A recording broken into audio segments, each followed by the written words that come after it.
Sword of the Sea feels a bit like one of those chilled Disney rides. The kind where you're crammed into a tiny cart and you slowly drift past all sorts of magical sights and sounds. You have no real idea what's going on or what exactly you're looking at, but you're still enjoying the beauty of it all. And yet, part of you can't wait to hop back on the next roller coaster.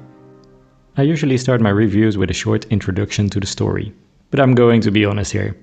I have no clue what was happening during the 5 hours I played. Still, there's plenty of beauty to take in. In that sense, Sword of the Sea feels a lot like an abstract painting. Developer Giant Squid, who you might know from Abzu or The Pathless, put you in control of the Wraith. And as this Wraith, you surf on your sword through vast, abandoned and stunning landscapes. Yes, you heard that right. You surf on a sword. Where else but in games, right? Your task is to bring water back to these desolate environments, restoring life to the world.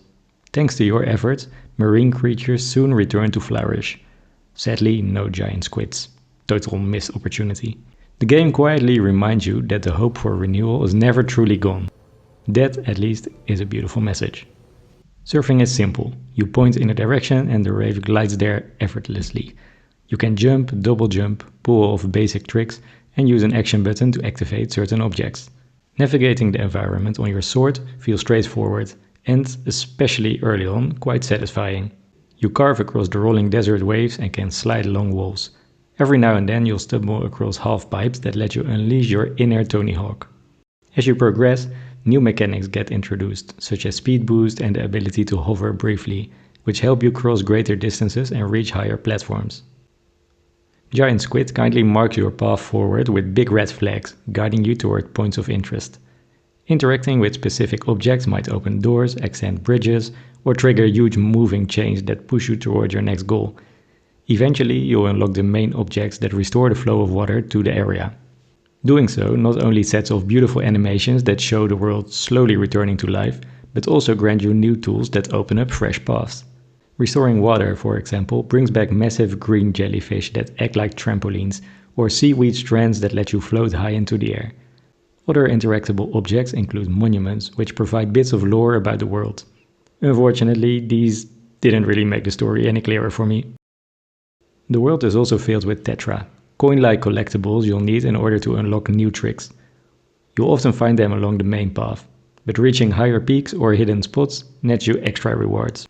Occasionally, you can also earn them by taking part in short trick challenges, where you chain moves together to beat the high score. A bit of button mashing is usually enough to pass these without too much trouble. And then there are the secret shells, tucked away in particularly well-hidden spots. Sadly, collecting them never felt very rewarding, due to the fact that even after the credits rolled, I still had no idea what purpose they actually served. Even though you're surfing on a sword, don't expect any thrilling combat. The sword is purely a means of transportation. And that is fine, not every game needs to test our skills, please no. Still, Sword of the Sea could have benefited from a little bit more variety and challenge. For a game that only lasts a few hours, I found myself growing a little bit tired during the final 2 out of the 6 hours I spent on it. With such smooth and responsive surfing mechanics, this game really had the potential to introduce more interesting platforming. Near the end I ended up in a lava-filled level that was supposed to punish you if you lingered for too long in the heat. But the margin for error was far too forgiving. You could spend several seconds cruising through molten lava without consequence. This section could have been a great opportunity to push players towards tighter jumps and better timed maneuvers. If the raid had died the instant it would have touched the lava, I would have felt way more invested. Later levels also brought in a sort of tunnel rush element, where you had to dodge fire attacks inside some sort of tunnel. But again, this was far too forgiving and not nearly as exciting as it could have been.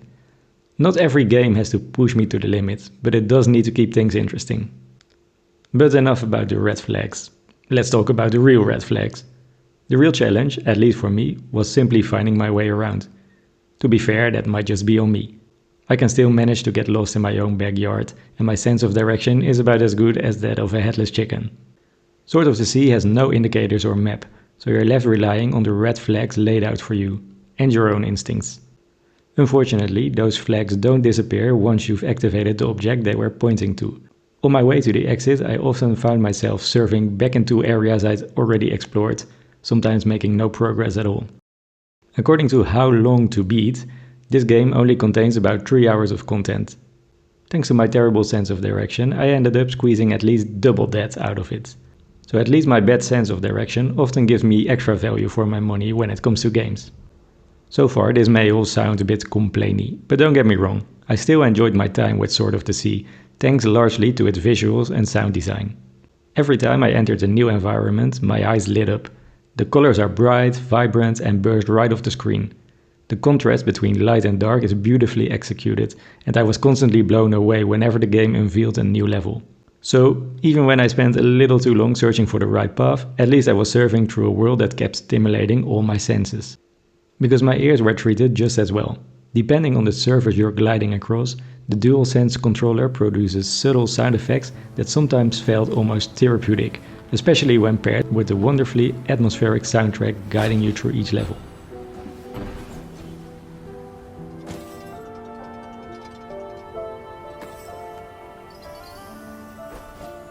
There were even moments when I simply stopped surfing, spun the camera around and just soaked it all in. Not many games can make me do that, which is a huge compliment to the art style here. It's also the reason I'd still recommend Sword of the Sea to anyone looking for a relaxing 5-hour ride. Sword of the Sea didn't quite manage to keep me fully engaged when it came to gameplay or story. For me, the game could have used a bit more bite. The core mechanics would have worked perfectly alongside some more challenging platforming. Thankfully, that's balanced out by its gorgeous art style and soundtrack. I was constantly in awe, and it was always a treat to watch the world spring back to life through my actions. It absolutely falls into the category of games can be art. Unfortunately, art often tends to go over my head. Thanks for listening to me ramble about this one. If you liked it, consider giving it a like and follow for more.